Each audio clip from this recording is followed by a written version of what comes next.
Oke, Assalamualaikum warahmatullahi wabarakatuh. Kembali lagi dalam Al-Asir Channel. Sesuai dengan janji kita akan membahas mengenai masalah jin ya. Semua pertanyaan yang muncul di dalam pikiran kalian, baik di masyarakat maupun di keluarga kalian, itu akan terbongkar di sini. Karena ini adalah jadi diskusi ini yang tertera di dalam buku ini, yaitu diskusi antara seseorang dengan jin itu sendiri. Jadi jinnya yang akan membongkar sendiri alamnya.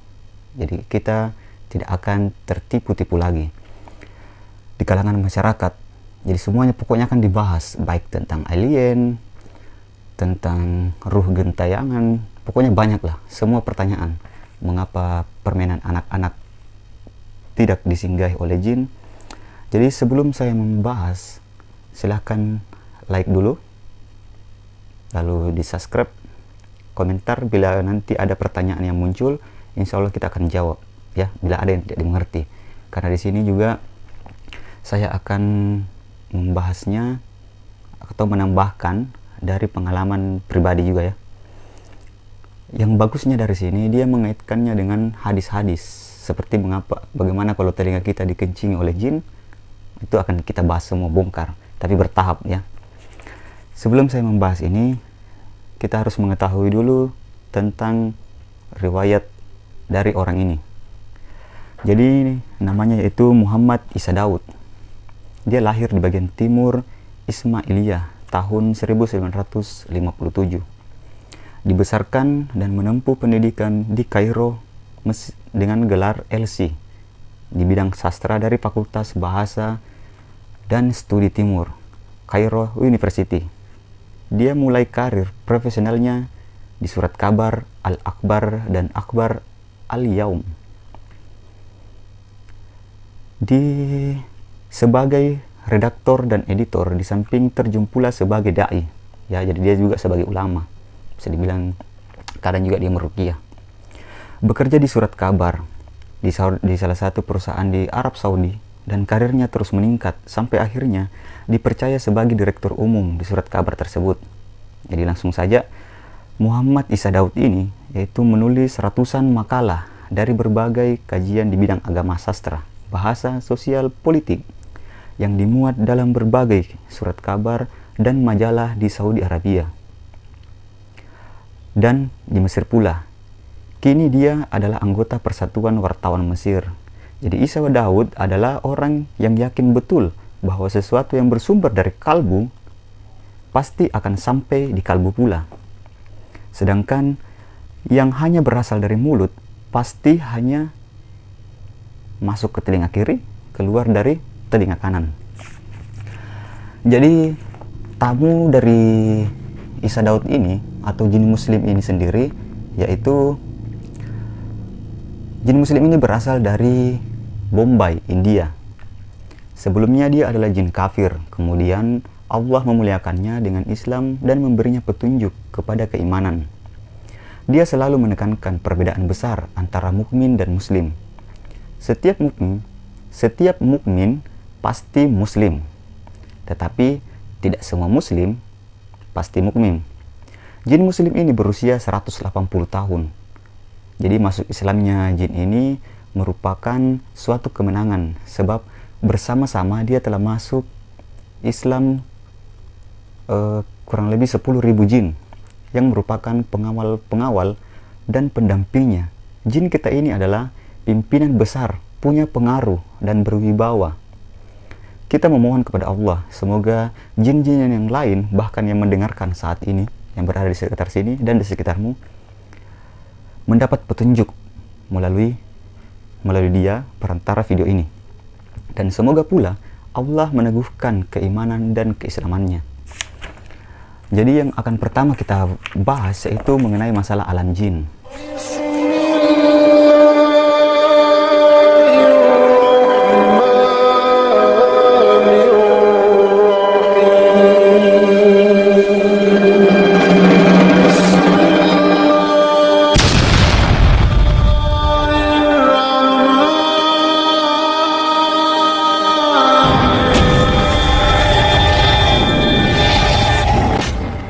alam jin yang tak tampak atau yang tersembunyi. Kita pahami dulu ya, apa itu arti jin. Jadi jin adalah nama jenis bentuk tunggalnya adalah jini, yang artinya yang tersembunyi atau menutup. Itulah mengapa kita tidak dapat melihat wujud aslinya kecuali para nabi. Hal itulah yang memungkinkan kita untuk mengaitkannya dengan sifat yang umum atau alam tersembunyi, sekalipun akidah Islam memasukkannya dengan makhluk-makhluk yang berakal, berkehendak, sadar, dan punya kewajiban berjasad halus dan hidup bersama-sama kita di planet bumi. Jadi jika ada orang yang mengatakan jin itu tidak punya akal, itu salah. Jin itu tidak punya nafsu, itu salah. Ya. Makna jin dalam bahasa Arab, antropologi dan kebudayaan kuno menegaskan bahwa bahasa yang tercatat paling tua adalah bahasa Sumeria yang sejarahnya mengakar pada kira-kira 3.500 tahun sebelum Masehi, yaitu masa yang dalam nisbatnya dengan sejarah umum manusia setara dengan 5 detik. Maka kita berpendapat bahwa bahasa Arab adalah bahasa induk bagi bahasa-bahasa umat manusia seluruhnya. Bahasa Arab kuno yang juga disebut sebagai bahasa Aramia yang merupakan cabang darinya, sebab telah ditemukan beberapa teks bahasa Aramia yang mengacu pada abad ke-14, suatu bahasa yang dalam skala besar terdiri dari bentuk-bentuk huruf Arab sekarang ini. Jadi menurut pembicara dari sini, dia mengatakan, saya bertanya kepada jin muslim sahabat saya tentang bahasa paling tua yang pernah dikenal manusia. Dia menjawab bahwa nenek moyangnya yang mati disambar api. Garis bawahi, jin mati. Jadi jin itu bisa mati. Nanti kita akan bahas juga mengenai ini, mengapa dia bisa mati. Karena ulahnya mencoba mencuri atau mendengar suara langit. Kalian pernah lihat meteor? Itu salah satunya. Panah dari ya. Ya nanti pokoknya kita akan bahas semua. Semua pertanyaanmu akan terjawab di sini. Dan saya yakin kalian tidak akan ditipu-tipu lagi.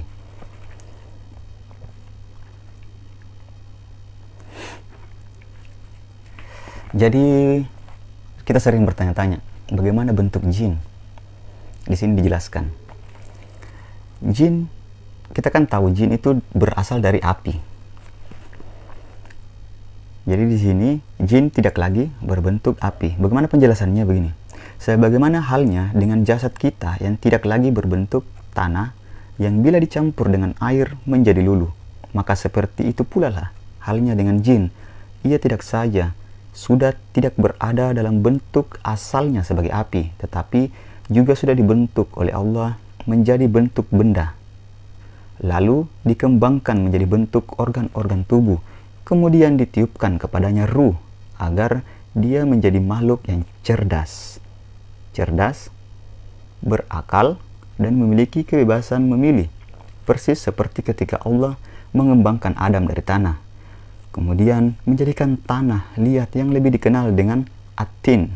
Selanjutnya dari tanah liat itu menjadi hama, masnun, yakni tanah liat hitam yang sudah berubah baunya karena lama terendam dalam air.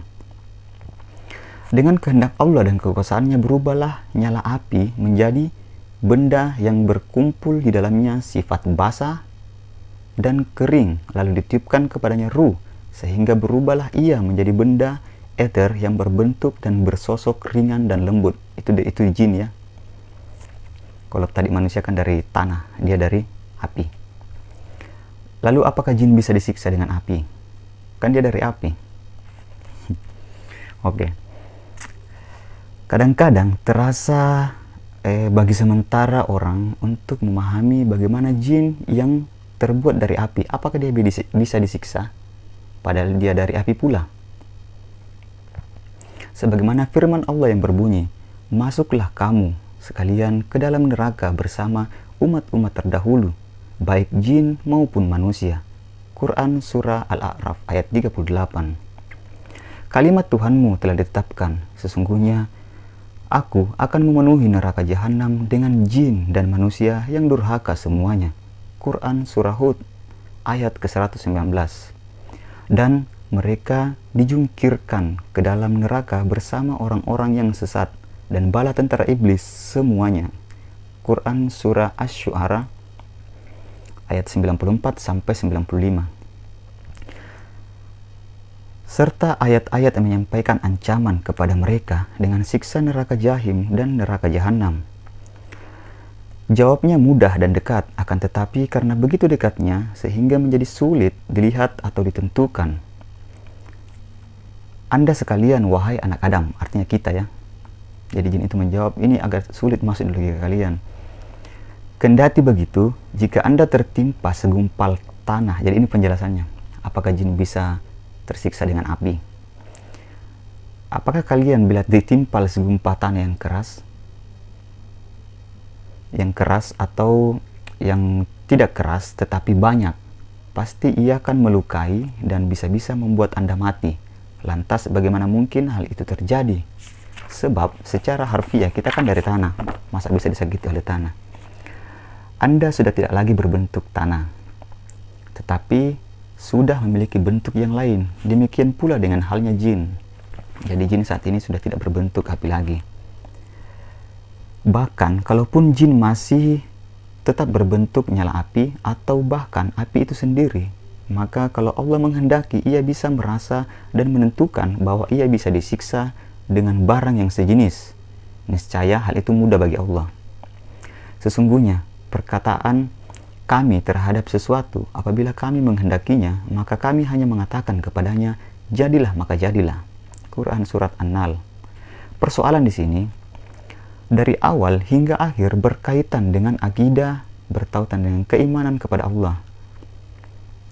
Sesungguhnya, orang-orang yang beriman hanyalah orang-orang yang beriman kepada Allah dan Rasul-Nya. Kemudian mereka tidak ragu-ragu dan mereka berjihad dengan harta jiwa mereka di jalan Allah. Mereka itulah orang-orang yang benar. Quran Surah Al-Hujurat ayat 15.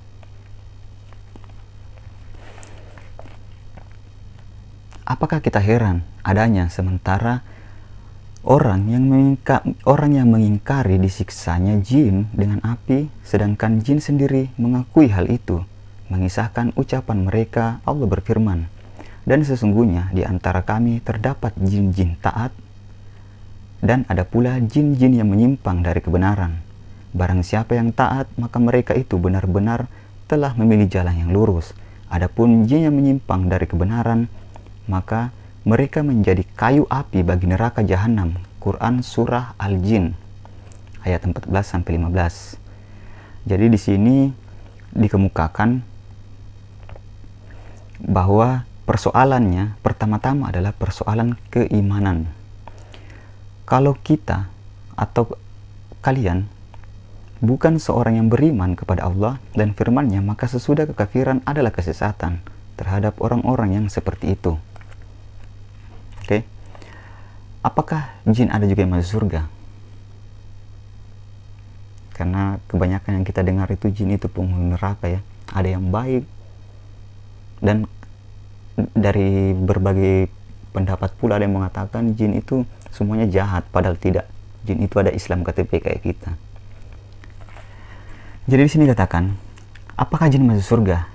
Adakah sangat mengherankan adanya, sementara orang-orang berpendapat bahwa jin jika muslim beriman dan mengerjakan amal soleh tidak memperoleh pahala di hari kiamat, kecuali terhindar dari neraka. Yang lebih mengherankan lagi adalah pendapat yang mengatakan bahwa akhir kehidupan mereka adalah menjadi debu seperti binatang. Pasti kalian juga pernah terkecoh dengan kalimat seperti itu.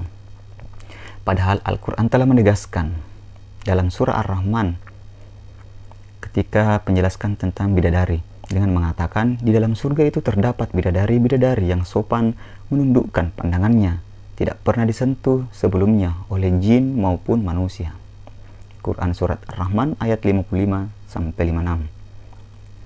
Di dalam ayat ini terdapat petunjuk menyatakan bahwa jin sebagaimana halnya manusia juga mati lalu masuk surga. Jadi jin itu bisa mati.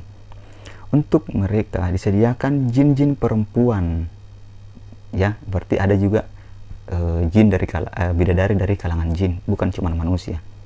Jadi bukan bidadari yang diciptakan untuk manusia, untuk jin juga tidak, tapi beda ya. Bagaimana? Sudah mulai tercerahkan sedikit.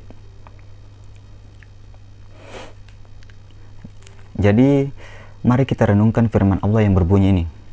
Wahai golongan jin dan manusia, apakah belum datang kepada kalian rasul-rasul dari golongan kalian sendiri yang menyampaikan kepada kalian ayat-ayatku dan mengingatkan kalian akan pertemuan hari ini? Mereka berkata, kami menjadi saksi atas diri kami sendiri, kehidupan dunia yang telah menipu mereka, dan mereka menjadi saksi atas diri mereka sendiri bahwa mereka adalah orang-orang kafir. Yang demikian itu karena Tuhanmu tidaklah membinasakan negeri-negeri secara aniaya, melainkan penduduknya telah lalai, dan masing-masing orang akan memperoleh derajat seimbang dengan apa yang dikerjakannya. Dan Tuhanmu tidak lalai atas apa yang mereka kerjakan. Quran Surah Al-An'am ayat 130-132. Dan ada pula firman-Nya, dan masing-masing memperoleh derajat seimbang dengan yang dikerjakannya. Maksudnya adalah dari golongan jin dan manusia, sebagaimana firman Allah dalam ayat lain yang berbunyi, mereka itulah orang-orang yang telah ditetapkan untuk mengalami siksa di antara umat-umat terdahulu sebelum mereka dari kalangan jin dan manusia. Sesungguhnya mereka adalah orang-orang yang merugi. Kemudian dilanjutkan, dan bagi masing-masing diberikan derajat sesuai apa yang mereka kerjakan, dan agar mencukupkan bagi mereka balasan pekerjaan-pekerjaan mereka, sedang mereka tiada dirugikan. Quran Surah Al-Ahqaf ayat 18-19. Jadi seperti itu ya. Kita lanjut lagi. Ayat ini terdapat bukti bahwa jin taat akan masuk surga, dan yang maksiat akan masuk neraka. Persis manusia, inilah pendapat yang tampak lebih sahih. Karena itu ketahuilah ya. Dan Ibnu Qayyim menuturkan bahwa jumhur ulama menyatakan bahwa jin mukmin itu masuk surga sebagaimana halnya yang kafir masuk neraka. Pendapat ini dikemukakan kembali dalam bukunya yang berjudul Tariq al-Hijratain wa Bab as-Sa'datain. Imam Al-Bukhari membuat satu pasal yang berkaitan dengan masalah ini, bahwa judul babnya itu. Sementara itu Imam Al-Asqalani mendiskusikan pula berbagai pendapat seputar masalah ini. Ya, jadi itulah kata pengantar sebelum kita masuk ke topik utamanya. Ini kita sudah hampir sampai ke masalah percakapannya ya. Nah, ini yang banyak kalian pertanyakan selama ini. Mungkinkah manusia melihat jin dan bagaimana pula caranya? Jadi prinsipnya melihat jin itu tidak bisa dilakukan sepanjang jin tersebut berada dalam sosoknya yang hakiki. Jadi tidak ada orang yang bisa melihat wujud aslinya kecuali para nabi. Dan tidak menyerupakan diri dalam bentuk lain, yakni mengambil bentuk fisik material, sekalipun hal itu sangat mungkin bisa dilakukan oleh para nabi sebagai suatu mukjizat. Jadi hanya nabi yang bisa. Atau bagi orang yang dianugerahi oleh Allah kemampuan untuk itu, juga bisa saja hal itu dilakukan oleh orang yang ditempatkan oleh Allah dalam kondisi tertentu yang memungkinkan dia dapat melakukannya, atau yang menempatkan dirinya dalam posisi tertentu yang memungkinkan terjadinya hal itu, agar pembaca atau pendengar yang budiman tidak menuduh saya atau yang punya buku ini sebagai asal bicara, padahal sahabat Anda ini demi Allah adalah orang yang sangat menjauhi pembicaraan yang tidak mendasar, maksudnya si jin ini ya. Bukan pula yang mengajak orang lain untuk percaya kepada kufarat. Maka di sini saya akan mengemukakan bukti-bukti dan mendiskusikan berbagai dalil syariat menyatakan ketidakmungkinan melihat jin Setelah terlebih dahulu saya kemukakan gambaran-gambaran tentang sifat-sifat jin dan memperkenalkan beberapa kemampuannya yang pernah diperlihatkan kepada saya melalui anugerah Allah. Jadi ada berbagai banyak persepsi keliru. Kadang-kadang orang tidak memahami bahwa jin merasa prihatin dengan persepsi-persepsi keliru. Jadi jin juga merasa prihatin ya. Ada banyak penyimpangan di alam manusia yang mendeskripsikan mereka tentang bentuk-bentuk mereka yang tersebar di dunia. Nah, ini bentuknya akan diceritakan. Ketika saya bertanya kepada jin muslim sahabat saya tentang bentuk jin, dia menjawab pengertian seperti yang telah saya kemukakan terdahulu. Dia menambahkan bahwa manusia seringkali secara keliru meyakini tentang bentuknya jin dan bahwasannya bentuknya sangat menakutkan. Nah, itu yang ada yang sering kita pikirkan, bentuknya menakutkan. Ia sekedar sosok yang membuat manusia menjadi takut. Wajahnya tidak karuan dan mempunyai ekor, ya, sebagaimana binatang, dan bahwa dan lain-lain. Semuanya tidak mendasar. Jadi kita kupas di sini. Semata-mata hanya merupakan perkiraan manusia. Saya bertanya kepada jin tersebut. Kadang-kadang jin itu sendirilah yang bertanggung jawab terhadap munculnya anggapan yang salah dan buruk yang ada di pikiran manusia. Jadi sekarang kita bertanya, bagaimana mungkin bisa terjadi yang demikian? Tanya jin itu. Ya, karena adanya setan yang memperlihatkan diri dalam bentuk yang demikian buruk dan menakutkan kepada seorang dengan maksud menakut-nakutinya atau karena maksud tertentu, jawab saya. Bisa jadi demikian, katanya. Akan tetapi, bagaimanapun manusia telah melebih-lebihkan gambaran tersebut. Gambaran mereka tentang jin dan acap kali hal itu hanya merupakan kebohongan semata. Lebih dari itu, setan memang memiliki sosok yang buruk. Berbeda dari jin muslim yang diberi bentuk yang lebih baik oleh Allah. Bentuk dari jin kafir dan jin muslim itu sudah berbeda ya. Lalu bagaimana bentuknya yang sebenarnya? Kalau begitu, kata saya, mari kita luruskan persepsi dan pikiran mereka. Jadi di sini kita akan mulai meluruskan persepsi tentang bentuk jin yang sering kita dengar melalui orang-orang atau internet ya. Bagaimana sebenarnya bentuk hakikimu seperti yang diciptakan Allah? Menurut pendapat saya dan menurut pandangan saya pribadi, ini kata jinnya ya, bentuk kami seperti yang diciptakan Allah tidaklah hanya berbeda dari bentuk manusia, kecuali beberapa perbedaan kecil dari sana sini. Nah, ini bentuknya nih. Kepala kami misalnya sedikit lebih besar dalam perbandingannya dengan tubuh kami. Jadi silakan sambil dibayangkan, pikirkan kepalanya lebih besar dari badannya. Mirip Upin Ipin.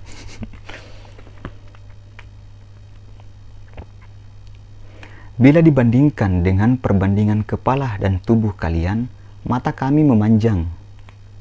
Ya, matanya itu memanjang dan tidak bulat seperti kalian. Kalau kita kan bulat, jadi dia memanjang. Di antara kami ada yang mempunyai mata memanjang ke atas, jadi matanya ada yang memanjang ke arah atas, dan ada pula yang sedikit miring ke arah dahi. Nah, begini. Pasti kalian baru dengar kan? Jadi ini penjelasan langsung dari jinnya sendiri, bukan lagi terkena manusia. Mirip mata lazimnya orang-orang Cina atau Jepang di kalangan kalian. Berarti matanya itu agak sipit ke bawah, bisa juga seperti ini. Ada yang perlu dicatat, yakni mata kami tidak sipit seperti mata manusia. Ya, artinya ada yang miring begini, tapi tidak terlalu sipit. Tapi lazimnya besar dan lebar seperti mata rusa, namun dengan bentuk yang memanjang. Ya, jadi Ada yang agak-agak sipit seperti ini, ada yang bentuk besar ya bagaimana mata rusa ya. Pasti kalian pernah dengar, lihat semua. Nah, selama ini ada anggapan bahwa mata kalian selamanya merah. Kata saya, apakah benar begitu? Nah, ini sama dengan persepsi kita ya. Katanya mata jin itu selalu merah. Apabila ada penampakan matanya merah.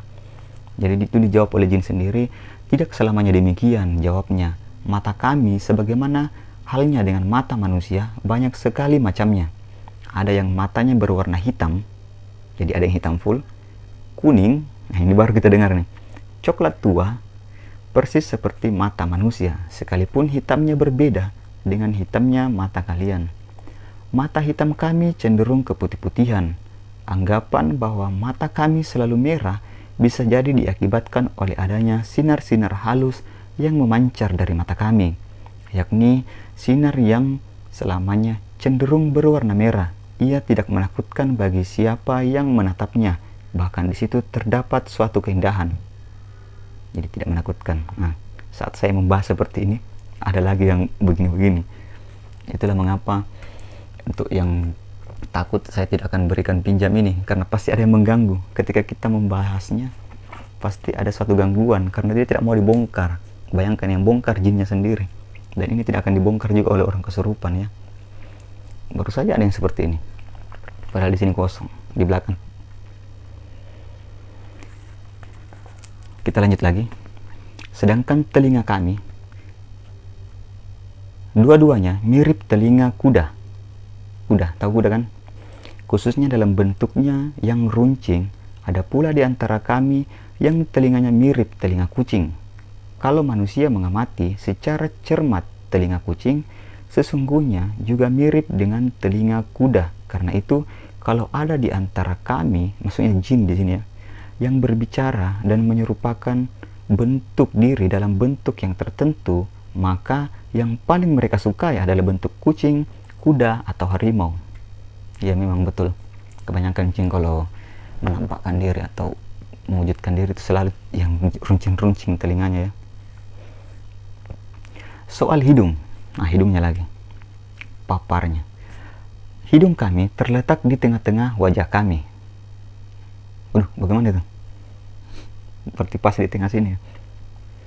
Persis seperti hidung manusia. Hanya saja ia tidak mancung seperti hidung kita. Tidak mancung dia. Lazimnya hidung kami itu pesek atau bulat.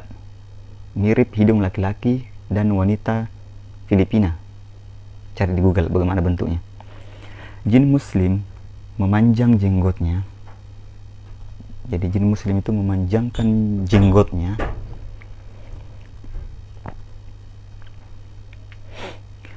karena mengikuti petunjuk Nabi. Jadi hanya jin muslim ya yang memiliki jenggot.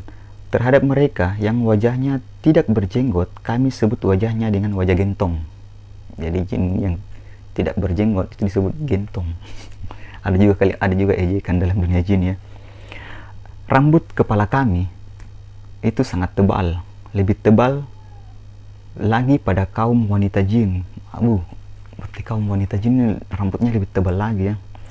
Di kalangan kaum laki-laki, rambut kami terasa lebih kasar dan dalam skala besar lebih banyak yang botak.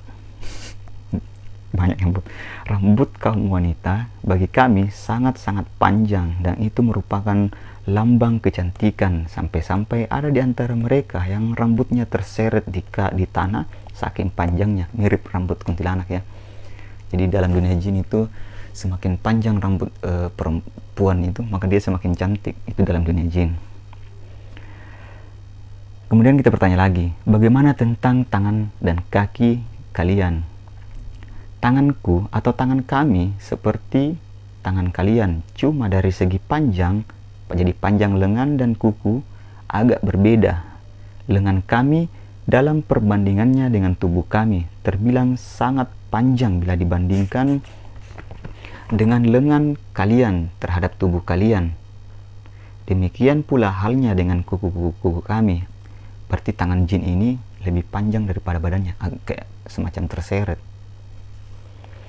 Jari-jari kami pun panjang-panjang, sedangkan kaki kami berbeda dengan kaki kalian dalam bentuk hal letak tumit dan keruncingan jari-jarinya. Nah, ini sudah ada beberapa bentuk ya. Apakah kalian juga punya tulang, jantung, organ pernapasan, dan pencernaan? Nah, kita semakin tahu ini.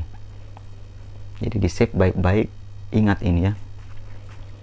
Ya, persis seperti kalian, sekalipun tulang kami dibandingkan dengan kulit atau daging kami terbilang besar.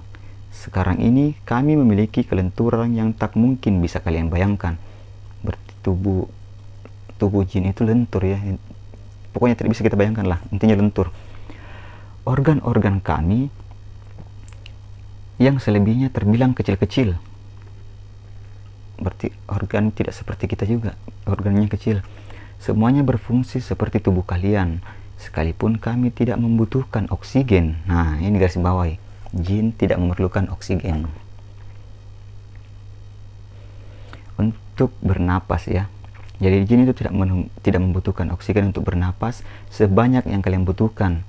Begitu pula dengan alat pencernaan yang mencerna segala yang kami makan. Sisa-sisa pencernaan kami juga keluar dari lubang-lubang pencernaan seperti yang kalian alami. Jadi jin juga bisa BAB sebagaimana hadis Nabi ya. Sekalipun kotoran kami tidak berbentuk kasar, melainkan lebih mirip dengan uap yang sangat pekat. Nah, sebentar ini ada penjelasan hadisnya. Sebagaimana hadis Nabi yang ketika manusia itu dikencingi telinganya dan hidungnya ya, dan matanya. Sedangkan air kencing juga berbentuk gas yang sangat kuat tekanannya, tetapi sangat ringan dan mirip aliran air mancur di kalangan kalian. Nah, itu sebabnya